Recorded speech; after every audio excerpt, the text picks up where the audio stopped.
Hey everyone, welcome back to Digital Art with Kenzie. Today we're going to be doing something a little different than normal. We're going to be talking about Procreate versus traditional art. Each art form has their pros and cons, and we're going to be discussing these. Are you a Procreate fan or more of a traditional artist? Be sure to let us know down below.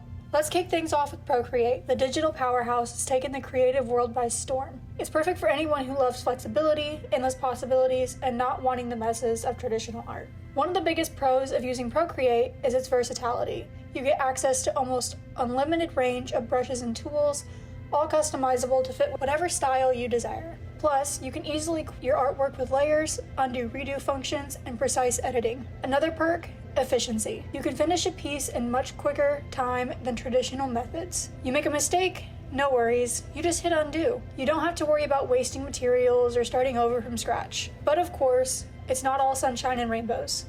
Let's talk about the cons. First off, it lacks the tactile feel of traditional art. For some artists, the feel of real paper or canvas is irreplaceable. Digital art can sometimes feel disconnected, and there's no physical product at the end of it, unless you print it out, of course, but it's always going to be different than traditional art. Also, if you're using Procreate on an iPad, it can be pretty expensive, especially whenever you factor in the cost of the device and the pencil, although it is just one cost rather than having to buy supplies over a period of time as you run out. Another thing that some people don't talk about when it comes to Procreate is the lack of appreciation that some people have for it. A lot of people believe that because you are not using traditional methods that you are not creating art, or you are just taking the easy way out. However, digital art is just as much art as traditional is. Let's switch gears and talk about traditional art, the classic approach that's been around for centuries. Whether it's pencils, paints, or charcoal, nothing beats the feeling of creating something by hand.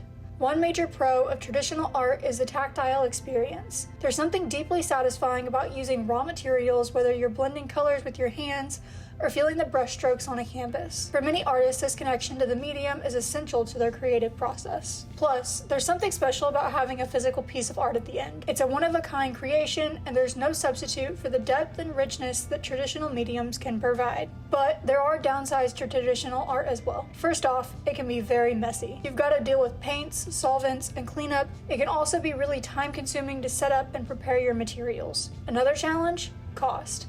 Good quality supplies like paper, brushes, and paints can get expensive, and that doesn't even account for any accidental mistakes that might waste your materials. So, let's break it down. Digital art with Procreate gives you convenience, speed, and flexibility, but it lacks the hands-on physical feel and costs a pretty penny to get started. Traditional art, on the other hand, gives you that authentic, tactile experience, but can be messy, time-consuming, and costly. Ultimately, it comes down to personal preference.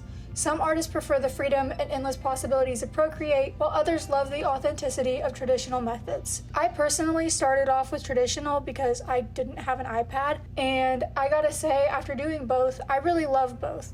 I can do traditional, I can do digital. It just kind of depends on whatever I'm feeling like. So it's nice to be able to have the option to do both of them and not have to choose between one or the other. So, which is better? It really depends on your style and what you're looking to get out of your art. If you're just starting out, digital might be a good way to experiment. If you've been creating traditional art for years, the feel of those real materials might always be what you love. Don't forget to like, comment, and subscribe for more art content, and I'll see you in the next video.